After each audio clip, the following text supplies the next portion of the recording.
Hi everyone, my name is Matt. Welcome to my shop and welcome to part 3 of my video series on how I'm building a dovetailed tea chest. In the last video, we just built the case or the main box of the piece. In this video, we're going to go through finishing up some work on the case to prep it for drawers. We're going to make the lid for the box, we're going to make the drawers for the box, and then we're going to do all the finishing touches on it. So let's get started.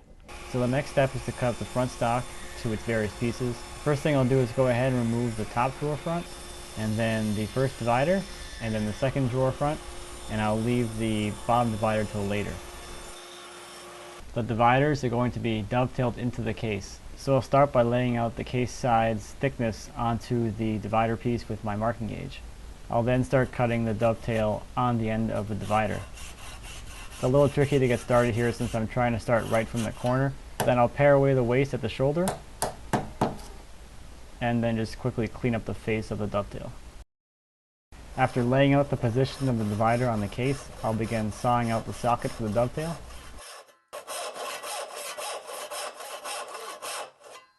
I'll make a series of relief cuts just to make waste removal a little bit easier.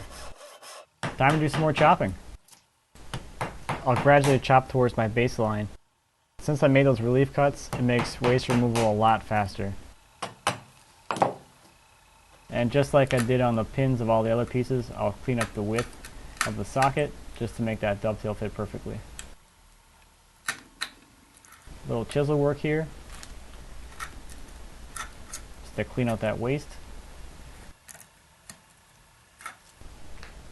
And then a little test fit.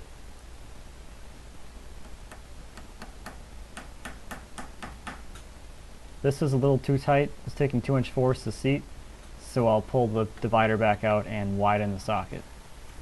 Just removing a little bit of material here. Not much at all.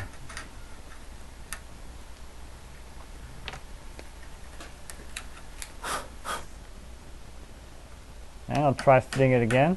A little bit of pressure. It seats right in. And here's how the joint looks. Next, I'll mark the width of the bottom divider. I'm using the bottom drawer as a spacer so I can get that width perfect. I'll then cut and install the bottom divider exactly as I did with the first divider. Now it's on to making the lid. I'm starting here with the tail board. I'm cutting the tails by hand because I want those pins to be smaller than what I can accomplish on the bandsaw. You'll see I make one cut with the saw and then drop the saw into that curve to start the next cut. So basically at the very tip of the dovetail, that opening is only as wide as my saw plate. Next I'll lay out for the mitered ends. I'm transferring my layout lines to the inside of the board, and then I'll begin cutting the mitered tail. This is a compound angle cut, so I'm actually kneeling on the floor right now just so I can get a really good view of my cut lines, and then I'll do the other side as well. I'll change the position of the vise and I'll mark out my miter. I drop my knife right in the corner where my baseline is so that I ensure my miter comes right out from my baseline, and then I'll saw away the waste. I'll do a little bit of cleanup work with the chisel, and using a wider chisel I'll go right back to my scribe line and chop down. I'll flip the board over and start working on the other miter. I'll lay out my miter with my knife and my square, cut away the waste, and work back to my scribe line. Now I can begin chopping up the waste between the tails. It's a pretty tight fit, so even with my smallest chisel, which is 1/8 of an inch, I can't get too far away from the baseline without digging into the tails. But luckily it's not a whole lot of material to remove, so it goes pretty quickly. I'll flip the board over and then chop in from the other side. And then it's just a matter of removing that little bit of waste that's trapped there in the middle. The best way to do that is to push it out one side. Now I'll start transferring my tails onto my pin board using my marking knife. The knife doesn't follow exactly along all of the pieces, as you can see, so what I'll do is just sort of connect the dots with the chisel. I'll drop the chisel in those knife lines, and that gives me a nice layout line to work towards. Then I'll transfer my layout lines to the face of the board and begin sawing my pins. Again, I remove the waste with the coping saw I get the bulk of the waste from one side, and then I turn the board around and I clean up the waste on the other side. Again, more chopping. I'll chop out the waste between the pins, as always working slowly back towards my baseline. And then a little work on the faces of the pins to get them sized correctly. Next, I'll lay out for the miters. As I did on the tail board, I'll mark the line with my square, and then I'll begin sawing the miter. I'll flip the board over and do the other side, and then I'll pare back to the line with my chisel. So here's how the completed piece looks, and then let's go for a little test fit here.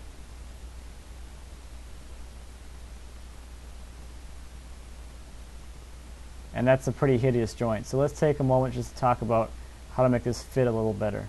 Now there's a few issues here with the joint, and we'll address them one by one.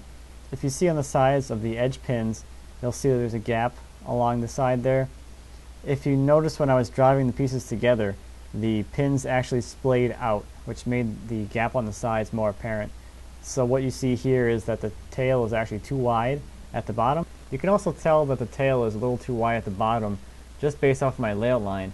If you see my layout line, especially on that left tail, you'll see that my cut is actually too far over from it, and it's causing a wedge shape, which is pushing against my pins. The next issue we'll look at is the gap right at the miters, those big holes there. Those correspond with the gap at the bottom of the tails. What we're seeing here is the joint isn't completely seated all the way down, and you can really tell that if you look at the top of the joint. You can see there's a little bit of a step there. So we know the joint isn't seating, so what is keeping it from going all the way down? Well, if you look over at the side, you can see that the miter is actually closing up on the inside of the joint, and that is actually what is causing this joint to stop at this point. So we need to adjust our miter. Now this is exactly what I was expecting because I left some material on one of the miters, especially so I can clean this up.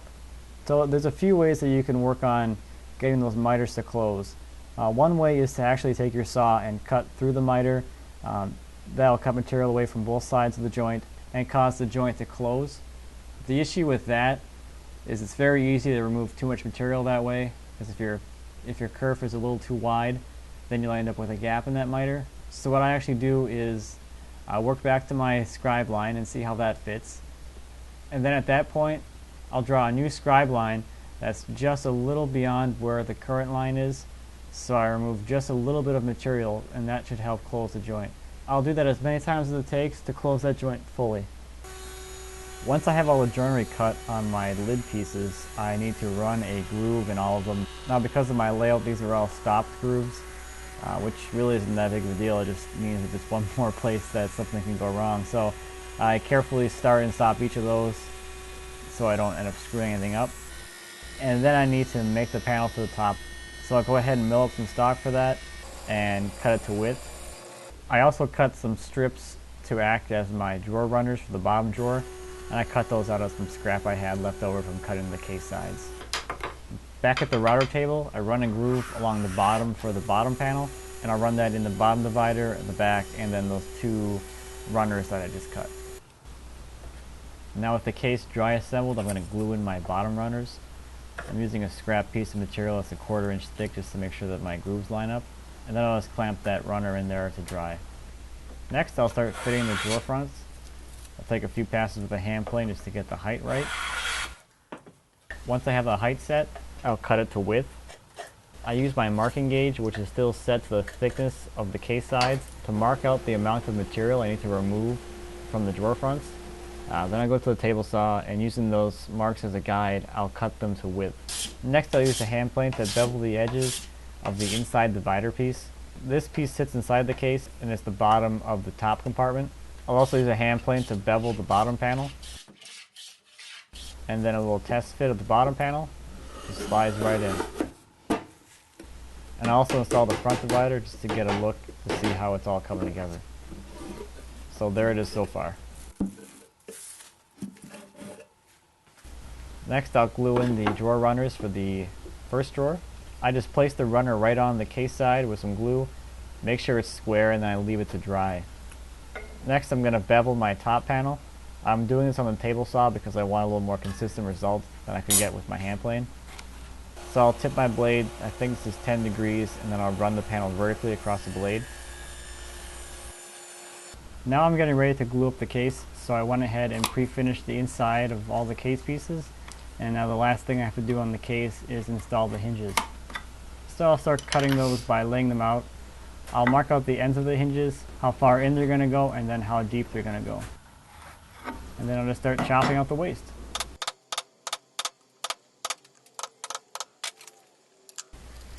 Now you'll notice that I laid these out with just a little bit of material left on the side of the case. I ended up removing these in the end because they were just too fragile.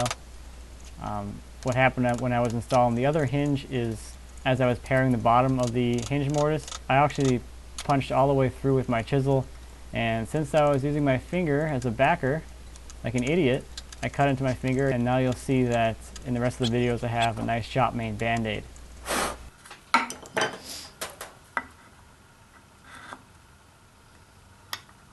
So I'll start the glue up, put glue on all of my pins, insert them into my tail boards,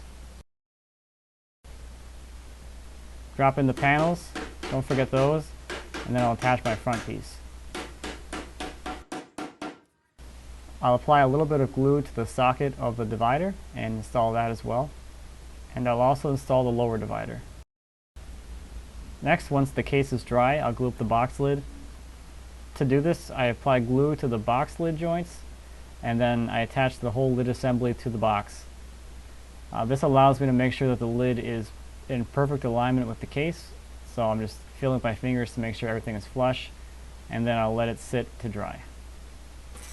While it's drying, I can get started on my dovetails for my drawers. So I'll cut my tails on the bandsaw and clean them up at the bench just like I would normally with any other dovetail joint as you've seen so far.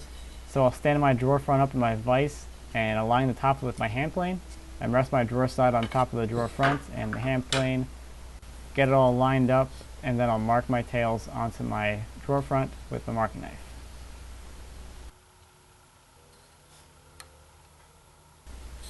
And I'll transfer my markings to the inside face.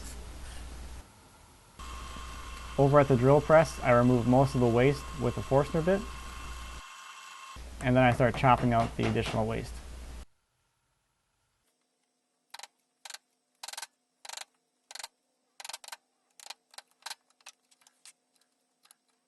After the initial waste removal, I'll turn the piece up into my vise and then start chopping down from the top to remove most of the additional waste. I can get away with this on this piece because I'm only going down 1/4 of an inch, and the grain on this drawer front is pretty straight. This would be harder to do if you were doing something a little thicker or if the grain was a little more wild. I use a combination of paring cuts along the sides and chopping cuts along the back to work back to my scribe line. After I work back to my lines, I can go ahead and do a little test fit. It seems to be going in just fine and looks like a good fit. And now I'll do the same procedure for the other drawer side. Next, I'll get started dovetailing the back of the drawer.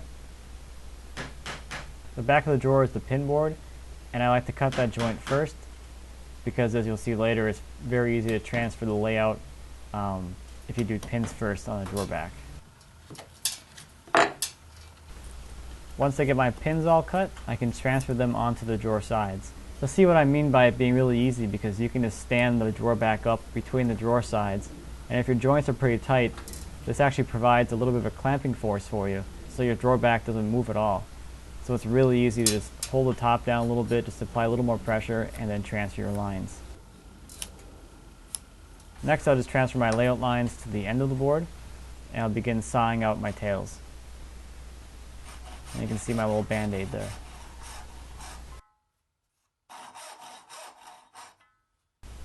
Same thing as always, I remove the waste with a coping saw, then I come back with my chisels to clean up the lines.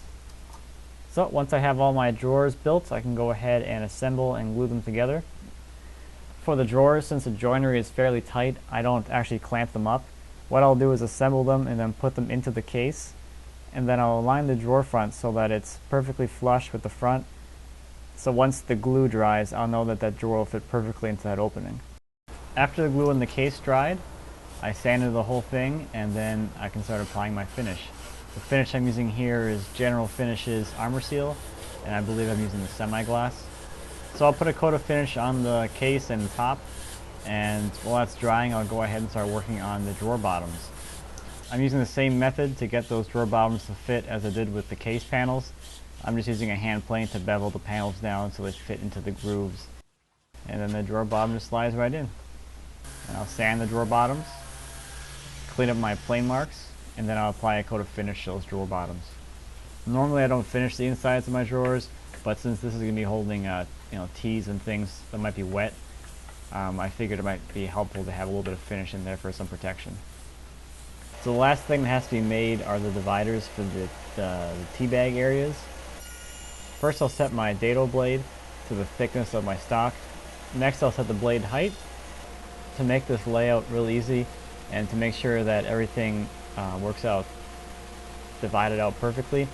I cut a scrap stick to the same length that I'm trying to get, and then I'm using my dividers actually to mark out exactly where the center of each cut needs to be.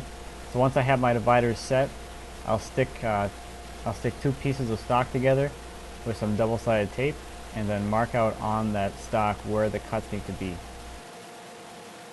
Then it's really easy to position these for the cuts. I just line up my center line with the center of the blade and I can just push the work through. I'll do that same process for all the 4 different sizes of drawer dividers, and then I'll sand them till they fit perfectly. And then I can cut all of the dividers to their proper length. This is really easy because when I was marking out with my dividers, I also marked the cut lines as well. I'm being pretty careful here to make sure I don't cut these too short accidentally. I'm not going to be gluing this in or together, so I want them to fit very snugly inside the case. So I just go back and forth a little bit at a time, just shaving off just a hair each time until they fit perfectly. Then I'll cut the second set of dividers and I can install them into the drawer.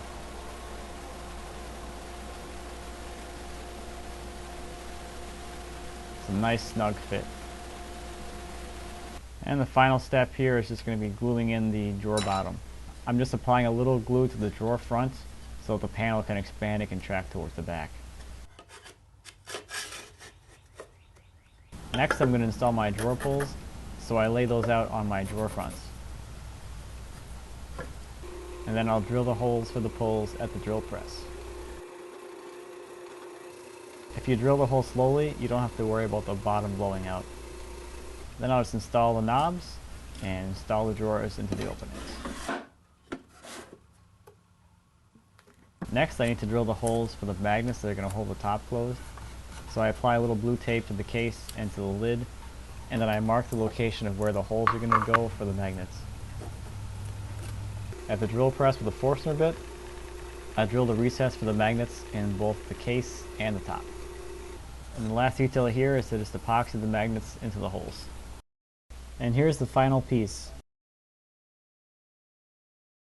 Although this box was specifically made to hold tea, a similar design can be made to hold virtually anything. So I hope you enjoyed this video. If you have any questions or comments about anything I talked about in this build, please feel free to leave me a comment. I always appreciate those. And until next time, happy woodworking.